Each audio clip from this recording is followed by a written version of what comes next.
주님께서 여러분과 함께 요한이 전한 거룩한 복음입니다.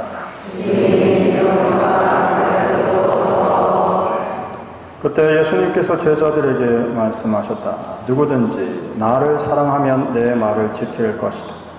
그러면 내 아버지께서 그를 사랑하시고 우리가 그에게 가서 그와 함께 살 것이다. 그러나 나를 사랑하지 않는 사람은 내 말을 지키지 않는다. 너희가 듣는 말은 내 말이 아니라 나를 보내신 아버지의 말씀이다. 나는 너희와 함께 있는 동안에 이것들을 이야기하였다. 보호자 곧 아버지께서 내 이름으로 보내실 성령께서 너희에게 모든 것을 가르치시고 내가 너희에게 말한 모든 것을 기억하게 해 주실 것이다. 나는 너희에게 평화를 남기고 간다. 내 평화를 너희에게 준다. 내가 주는 평화는 세상이 주는 평화와 같지 않다. 너희 마음이 산란해지는 일도 거벌리는 일도 없도록 하여라. 나는 갔다가 너희에게 돌아온다고 한 내 말을 너희는 들었다. 아버지가 너희가 나를 사랑한다면 내가 아버지께 가는 것을 기뻐할 것이다. 아버지께서 나보다 더 위대하신 분이기 때문이다. 나는 일이 일어나기 전에 너희에게 미리 말하였다. 일이 일어났을 때 너희가 믿게 하려는 것이다. 주님의 말씀입니다.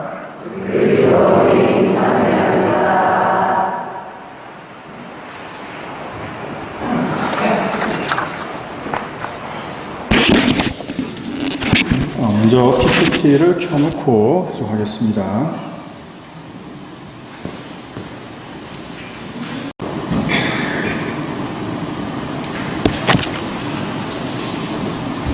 오늘 예수님께서 내 평화를 너희에게 주고 간다라고 말씀을 하십니다.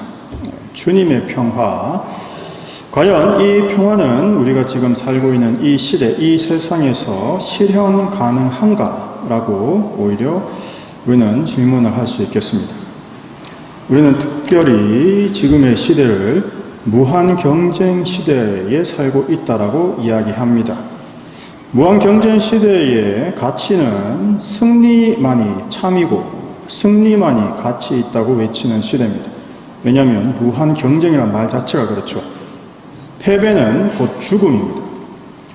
과연 그렇겠습니까? 투세라는 말이 있습니다. 펜싱 용어고 프랑스어죠.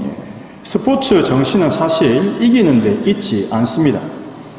지금이야 전자장비로 점수를 매깁니다. 찔리는 것을 바로바로 표시를 하죠. 하지만 이런 장비가 없었을 때 그 짧은 시간에 승부가 나는 이 펜싱에서는 어떻게 점수를 매겼을까요? 그것은 바로 투세, 즉 찔렀다가 아니고 찔렸다 라고 공격을 당한 사람이 자신이 찔렸음을 고백하는 방식이었습니다. 무술에서 시작된 스포츠이기 때문에 스스로 자신의 패배를 인정하고 자신의 실수를 돌아볼 때 성장한다고 생각했던 것이죠. 따라서 스포츠 정신의 진정한 가치는 이기는 데 있지 않습니다. 어떻게 나를 그리고 우리를, 인간을 성장시킬 것인가에 있는 것이죠. 따라서 세상은 경쟁이 아닙니다. 승자도 패자도 모두 더불어 함께 살아가며 성장되고 완성되는 곳이 세상이죠. 따라서 더불어 함께 살아가는 세상은 그 세상을 바라보는 관점이 중요하게 됩니다. 왜냐하면 투세를 할 수 있어야 하기 때문이죠. 세상을 보는 관점을 여러 가지가 있겠지만 저는 크게 4가지 관점에서 생각해 볼 수 있다라고 말씀드리고 싶습니다. 그 중에서 가장 대표적인 관점이 2가지죠.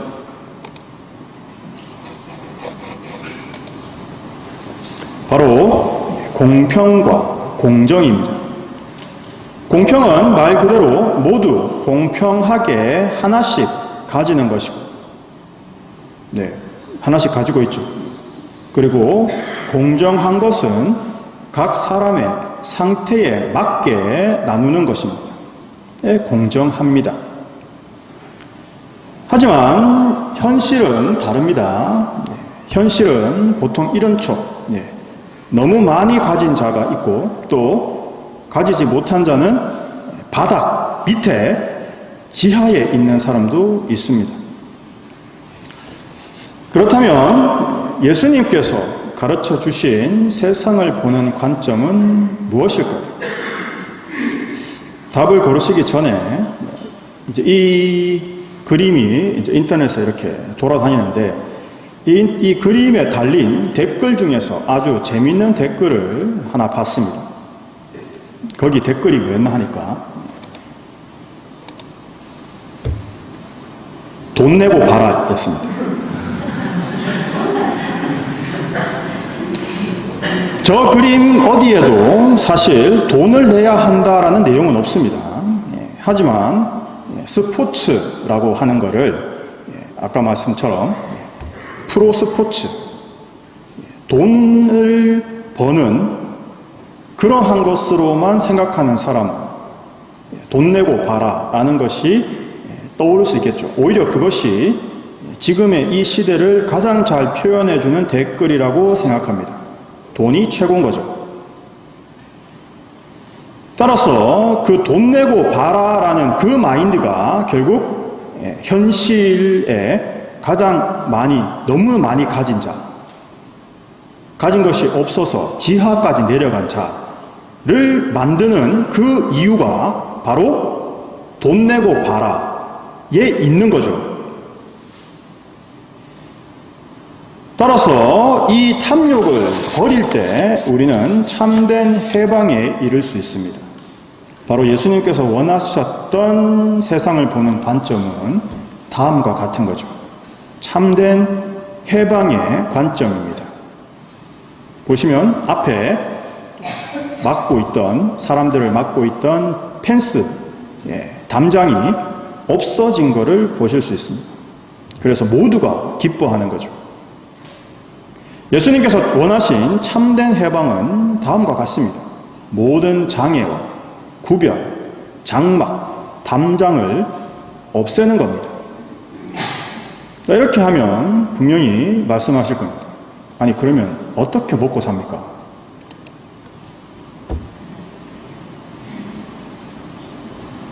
이웃을 형제라고 생각하고 받아들이는 삶일 때 가능한 거죠.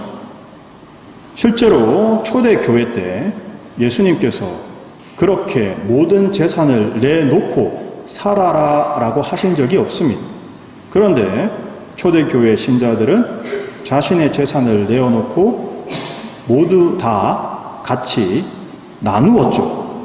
왜냐하면 세례를 받은 우리는 이제 남이 아니라 형제, 자매다라고 생각을 했기 때문에 자신의 재산을 형제, 자매와 나눈 겁니다.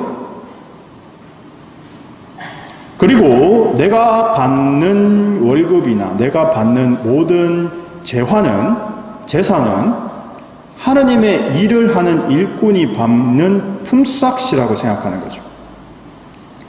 따라서 내가 무언가를 할 때 이 일이 하느님의 일이 되어야 되는 겁니다. 바로 하나님의 뜻을 찾는 삶이죠. 일독서에서 바오로와 바르나바 사도가 이방인들에게 선교를 하고 있었는데 유대인들이 중에 일부가 와서 할례를 받아야 된다, 즉 율법을 지켜야 된다라고 주장을 하게 됩니다. 이것은 사실 그 당시에 그리스계 사람들에게는 굉장히 어려운 일이었죠. 그리고 바오로가 생각할 때 아니 우리가 율법을 제대로 못 지켜서 지금 같은 상황이 벌어졌는데 그 굴레를 그 멍에를 다시 씌운다고? 이거는 옳지 않다. 이것은 예수님께서 가르쳐 주신 복음과 맞지 않다라고 생각을 했기 때문에 대표들을 데리고 예루살렘으로 찾아가게 됩니다. 그래서 예루살렘에서 첫 번째 공의회, 즉 사도들의 회의가 소집이 되었고 그 회의를 거쳐서 더 이상 우리는 할례를 받지 않습니다. 즉 율법을 지키지 않습니다. 라는 선언을 하면서 유태교와 그리스도교, 가톨릭은 결별을 하게 됩니다. 더 이상 같은 종교가 아니게 된 거죠. 그런 하나님의 뜻을 찾아가는 삶을 살 때 우리에게 약속된 것은 무엇인가? 제2독서의 말씀처럼 새 예루살렘, 하나님의 도성, 하나님의 나라에서 살 수 있는 그런 자격을 얻게 됩니다. 따라서 우리가 꿈꿔야 하는 삶, 우리가 목표로 삼아야 하는 삶은 바로 새 예루살렘, 하나님의 나라에서 살아가는 예수님의 모범을 따르는 제자, 하나님께 참된 기쁨을 드리는 자녀가 되는 것이 우리의 목표가 되어야 하는 거죠. 바로 그것을 이루는 방법이 바로 모든 장애와 구별과 장막과 담장을 없애는 참된 해방의 세상을 만들어내는 것입니다. 그래서 예수님께서 우리에게 말씀하셨죠. 내가 주는 평화는 세상이 주는 평화와 같지 않다. 예수님께서 우리에게 주신 참된 자유, 참된 해방, 참된 평화가 항상 우리에게 주어지고 항상 함께 하시길 기도하며 축복합니다. 아멘.